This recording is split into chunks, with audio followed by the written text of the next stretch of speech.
አርእስተ ዜናም የዝንጀሮ ፈንጣጣ ቫይረስ ስርጭትን ለመከላከልና ለመቆጣጠር የሚያስችሉ ስራዎችን እየሰራ መሆኑ የትግራይ ጤና ቢሮ አስታወቀም። ሰላም ጤና ይስጥልን ውድ ተመልካቾቻችን፣ በአበይት ዜናዎቻችን ቀጥታ ከትግራይ ቴሌቪዥን የሚተላለፈው የአማርኛ ዜናዎቻችን ጀምረዋል። ፍርቱና ገብሩ ዜናዎች በመምራት ቆይታ አደርጋለሁ። ቆይታችሁ ከኛ ጋር እንዲሆን ጋብዘናል። ደም በመለገስ የእናቶችና ህጻናት ሞት መቀነስ መታደግ ይቻላል ሲል የትግራይ ጤና ቢሮ አስታወቀም። በቂ ደም ሰብስቦ ለጤና ተቋማት ተደራሽ በማድረግ የሰውን ህይወት በመታደግ ረገድ ልዩ ትኩረት ተሰጥቶ እየተሰራ መሆኑም ቢሮው አክሏል። የዓለም አቀፍ የደም ለጋሾች ቀን ለ21ኛ ጊዜ እየተከበረ እንደሆነ የትግራይ ጤና ቢሮ አስታውቋል። ታደሰ ልጅ አለም ተጨማሪ ያለው የዓለም የደም ለጋሾች ቀን ደም ለግስ ተስፋ እንስጥ በጋራ ህይወትና ድን በሚል መሪ ቃል ሰኔ 7 2017 ዓ.ም እንደሚከበር የትግራይ ጤና ቢሮ የጤና አገልግሎት አሰጣጥ ጥራት አስተባባሪ ዶክተር ስምዖን ገብረጻዲቅ ለጋዜጠኞች በሰጡት መግለጫ አስታውቀዋል። የዓለም አቀፍ የደም ለጋሾች ቀን በሀገር ደረጃ ለ21ኛ ጊዜ እየተከበረ እንደሆነ አክለዋል። ቀኑን በማስመልከት የትግራይ ጤና ቢሮ የጤና አገልግሎት አሰጣጥ ጥራት አስተባባሪ ዶክተር ስምዖን ገብረጻዲቅ ደም በመለገስ የወገኖቻችሁን ህይወት ለማስቀጠል ለምታበረክቱት ውድ ስጦታ ከልብ እናመሰግናለን ያሉት ኃላፊው ሁሉም የህብረተሰብ ክፍል በተለይም ወጣቶቹ በበጎ ፈቃደኝነት ደም በመለገስ ባህል በማድረግ የበኩላቸውን አስተዋጽኦ እንዲያደርጉ እጠይቃለሁም ብለዋል።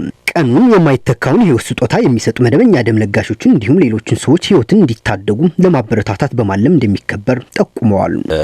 በደም እጦት ምክንያት ህይወታቸው ሊያጡ የነበሩ ወይ ጉዳት ሊደርስባቸው የነበሩ የተገልጋዮች የምናስብበት በተጨማሪ ደግሞ በቋሚነት ብዙ ጊዜ ደም የሚለግሱልን ቋሚ ደንበኞቹን የምናበረታታበት ቀን ነው የሚሆነው። በቂ የደም አቅርቦት እንዲኖር ለማድረግ ነባር የሆኑ ደም ለጋሾች ማበረታታትና እንዲሁ አዲስ ደም የሚለግሱ አባላት ለማፍራት የሚደረገው እንቅስቃሴ ማበረታታት ማጠናከር ነው ሁለተኛው ዓላማ የሚሆነው። ሶስተኛው የህብረተሰቡ ግንዛቤ እንዳለ ሆኖ ደም በመለገስ የህብረተሰብ ጤና ላይ ምን አስተዋጽኦ ይኖረዋል የሚለውን ያለው ሚናም በአጠቃላይ ይሄኛውን የበለጠ ግንዛቤ የምናጠናክርበት ህብረተሰቡ ማወቅ ያለበትን የምናስተላልፍበት ይሆናል። በቂ ደም ሰብስቦ ለጤና ተቋማት ተደራሽ በማድረግ የሰውን ህይወት በመታደግ ረገድ ልዩ ትኩረት ተሰጥቶት እየተሰራ መሆኑን አስታውቋል። በ2017 ዓ.ም በጀት ዓመት 23000 ዩኒት ደም ለመሰብሰብ ታቅዶ በዚህ ዓመት ውስጥ 16000 ዩኒት ደም ወይም 70% ደም መሰብሰቡንም አመላክቷል። ዜጎች በትግራይ የሚስተዋለውን የደም እጥረት ግምት ውስጥ በማስገባት ደም እንዲለግሱ ጥሪ አቅርበዋል። የደም አቅርቦት ወይም ደግሞ የደም ተዋጽኦ የሚፈልጉ ህብረተሰብ ክፍሎችና እንደ ሀገር እንደ ክልልም ቢሆን ያለው አቅርቦት ሁሉ ጊዜ አይመጣጠንም። እኛም ስናይ እንደ ክልል ወደ ከ70% የሆነ አቅርቦት ነው ያለን። ይሄን ደግሞ ተገልጋዩ ወይም ደግሞ ያለው ፍላጎትና አቅርቦቱ እየተመጣጠነ አይደለም ማለት ነው። የደም አቅርቦት እንዲጨምር ማድረግ የደም አቅርቦት ሲጨምር ደግሞ ጥራቱን የጠበቀ ከተለያዩ ተላላፊ የሆኑ በሽታዎችም ነፃ የሆነ ደም የማግኘትና የመሰብሰብ ስራዎች መሰራት አለባቸው። ዶክተር ስምዖን አክሎም ጥራት ያለው ደም በመለገስ የእናቶችና ህጻናት ሞት መቀነስ ስለሚቻልና ትልቅ አስተዋጽኦ ስላለው ሁሉም የህብረተሰብ ክፍል ደም በመለገስ የእናቶችና ህጻናት ሞት መታደግ ይቻላልም ብለዋል። ደም አቅርቦት እየጨመረን ስንሄድ እንግዲህ የመጀመሪያው ትልቅ ፋይዳ የሚኖረው የጤና ህብረተሰብ ላይ የእናቶችና ህጻናት ጤና ላይ ነው የሚሆነው። እንግዲህ ከ60% እና ከዛ በላይ ደም እና የደም ተዋጽኦ የሚጠቀሙ በእርግዝናና በወሊድ ጊዜ የደም መፍሰስ የሚያጋጥማቸው በመውለድ እድሜ ክልል ውስጥ ያሉ ሴቶች ናቸው። በተጨማሪ ደግሞ በተለያየ ምክንያት በተለይ እንደ ሀገርም እንደ ክልልም ከወሰን ከወባ በሽታ ተያይዞ እንዲሁም የምግብ እጥረት የሚያጠቃቸው ህጻናት በተለይም ከ5 ዓመት በታች ያሉ ህጻናት ናቸው በደም እጥረት የሚሰቃዩት። ይሄ የምንሰበስበው ደምም ከ60% በላይ እነዚህ ሁለት የህብረተሰብ አካላት ናቸው የሚጠቀሙበት። ይሄን ማለት ምንድነው? ትልቅ የእናቶችና ህጻናት ሞት ወይም ደግሞ ጉዳት መቀነስ ላይ ትልቅ አስተዋጽኦ ያለው ደምና የደም ተዋጽኦ መሆኑ ግምት በማስገባት ለሚተካ ደም ማይተካ ህይወት ማዳን አለብን ነው። ደም መተካት እንችላለን። ለዛ ነው ፈንጣጣ ቫይረስ ስርጭትን ለመከላከልና ለመቆጣጠር የሚያስችሉ ስራዎች እየሰራ መሆኑ የትግራይ ጤና ቢሮ አስታወቀም። ለማህበረሰቡ ለጤና ባለሙያዎች ስለ ቫይረሱ ስርጭት በቂ የሆነ ስልጠና እንደሚሰጥም ተገልጿል። የአሸናፊ ዳርጌ ዘገባ ነው። ስለ ሻሐጎስ ያቀርበዋል። የዝንጀሮ ፈንጣጣ ቫይረስ በኢትዮጵያ መኖሩን በጤና ሚኒስቴር ይፋ መደረጉን ተከትሎ ስርጭቱን ለመከላከልና ለመቆጣጠር የሚያስችሉ ስራዎችን እየሰራ መሆኑን የትግራይ ክልል ጤና ቢሮ ገልጿል።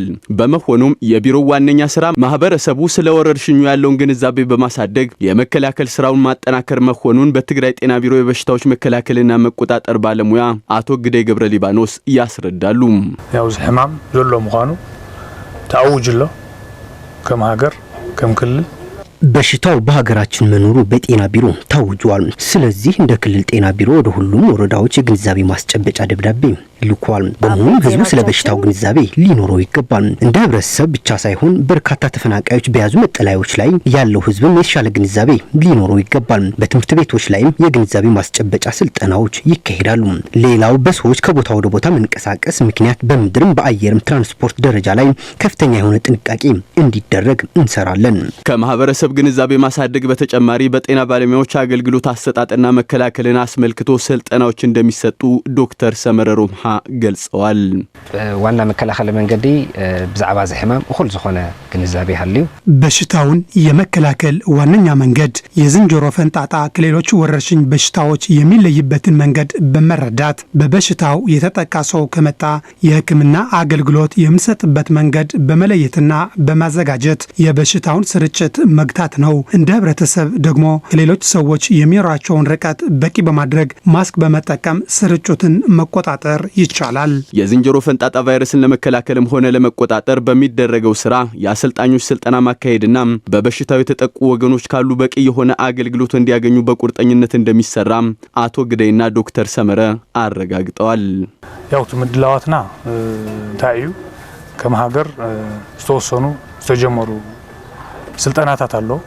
ዝግጅቶችን በሀገር ደረጃ የተጀመሩ ስልጠናዎች አሉ። ለሁሉም ክልል የጤና ባለሙያዎች ስልጠና ተሰጥቷል። በትግራይ ክልልም በተለያዩ አጋጣሚዎች በመገናኘት ለሕክምና ባለሙያዎች ስልጠና እየሰጠን ቆይተናል። በትልቁ ደግሞ የአሰልጣኞች ስልጠና ተደርጎ ወደ ሁሉም ጤና ተቋማት በመላክ የባለሙያዎች ግንዛቤ ከፍ እንዲል ይሰራል። መድኃኒትና ክትባት በተመለከተ ያለን አቅም በቂ ባለመሆኑ የሚሰጠው የግንዛቤ ማስጨበጫ ስራው አጠናክረን እንቀጥላለን። በክልልና ደረጃ ዘለና የኹነታት አግመት በመእታው ምስና ሄልዝ ኬር ሰርቪስና ወይ ነህቦ ጤና በክልል ደረጃ ያለንበትን ሁኔታ ግምት ውስጥ በማስገባት በጤና ተቋሞቻችን የሚሰጠውን አገልግሎት በመረዳት እየተዘጋጀን ነው።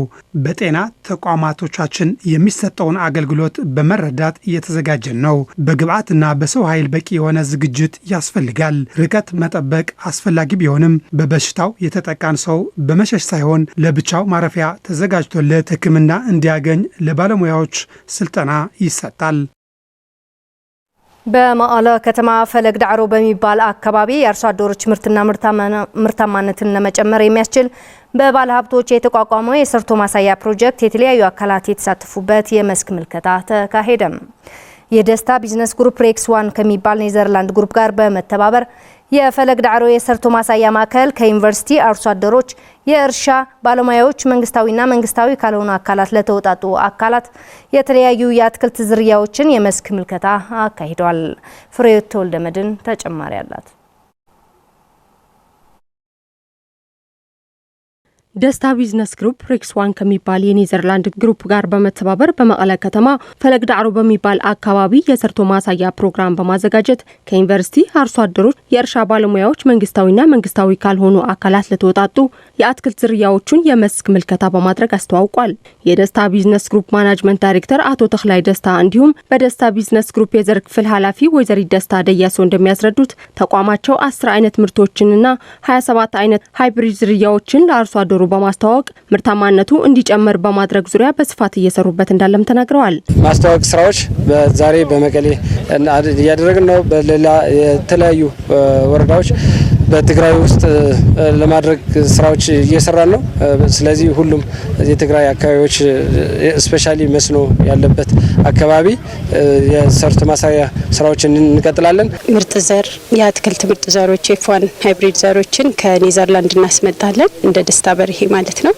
ያንን ዘር ደግሞ ከንግግር ባለፈ በተግባር እየሰራን አርሶ አደሩ ነጋዴው የዘሮቹን ፖቴንሻል ፕሮዳክቶቹ ምን ያህል ውጤታማ ናቸው፣ ምርታማነታቸው ምን ያህል ነው፣ በሽታን መቋቋም አቅማቸው ከንግግር ባለፈ ፕራክቲካሊ ሰርተን አርሶ አደሮችን ለማሳየትና ከነሱ የሚመጡትንም ፊድባኮች ጥያቄዎች ልምድ ልውውጥ ለማድረግ በትግራይ ከ300 ሺህ በላይ ሄክታር በመስኖ መልማት የሚችል መሬት ያለ ቢሆንም እስካሁን ግን ወደ 69 ሺህ ብቻ ማልማት እንደተቻለ ያስረዱት ደግሞ በትግራይ የተፈጥሮ ሀብት ቢሮ ምክትል ኃላፊ የሆልቲካልቸር ልማት ዘርፍ ኃላፊ አቶ አበራ ከደ ነው። ይህን ለማልማትና የምግብ ዋስትናችንን ለማረጋገጥ ዘመናዊ የዘር አጠቃቀም ላይ በትኩረት መስራት ይኖርብናል ሲሉም ተናግረዋል።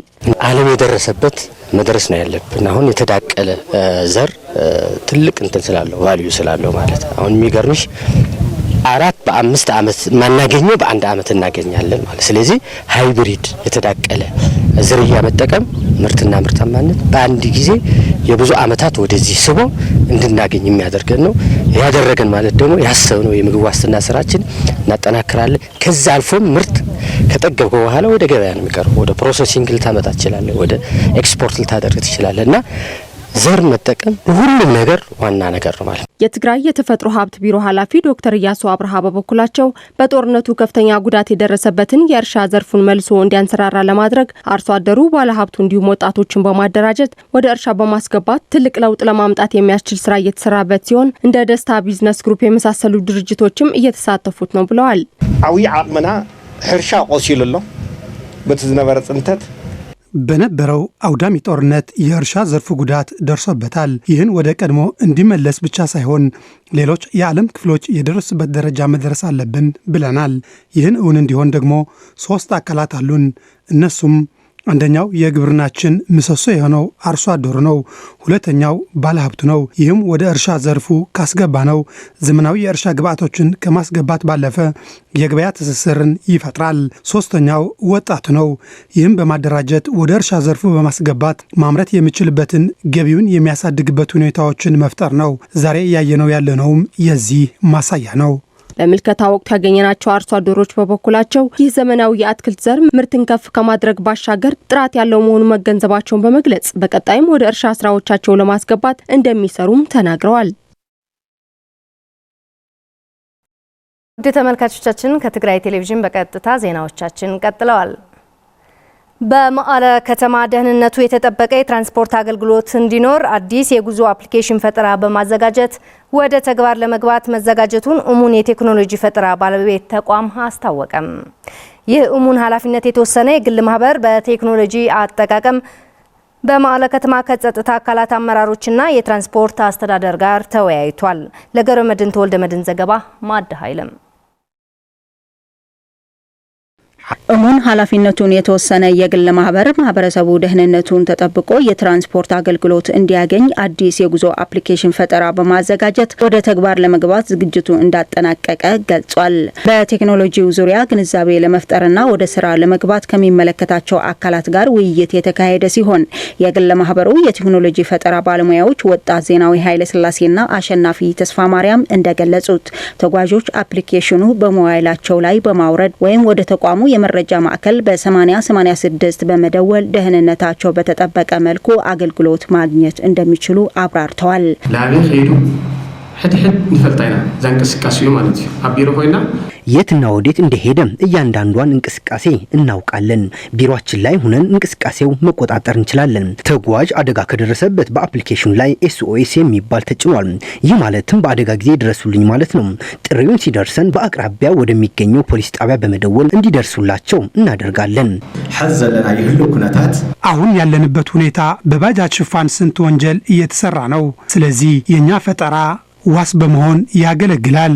ቴክኖሎጂው ተጓዦች ከመነሻቸው ጀምሮ እስከ መድረሻቸው ደህንነታቸው በተጠበቀ መልኩ ከመጓዛቸው በተጨማሪ በከተማው ጥናት በማካሄድ የሚያወጡትን ወጪ በኪሎሜትር ተለክቶ ፍትሃዊ ክፍያ እንዲያገኙ የሚያደርግ መሆኑንም ተጠቁሟል።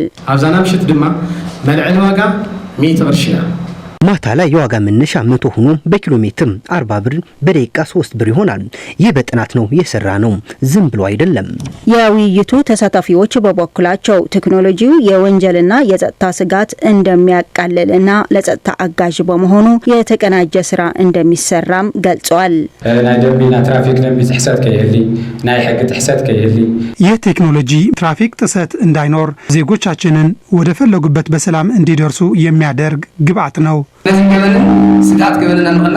ወንጀልና የወንጀል ስጋት በመቀነስ ዙሪያ ወንጀል ፈጻሚዎች ለመያዝ ያስችላል ማለት ነው።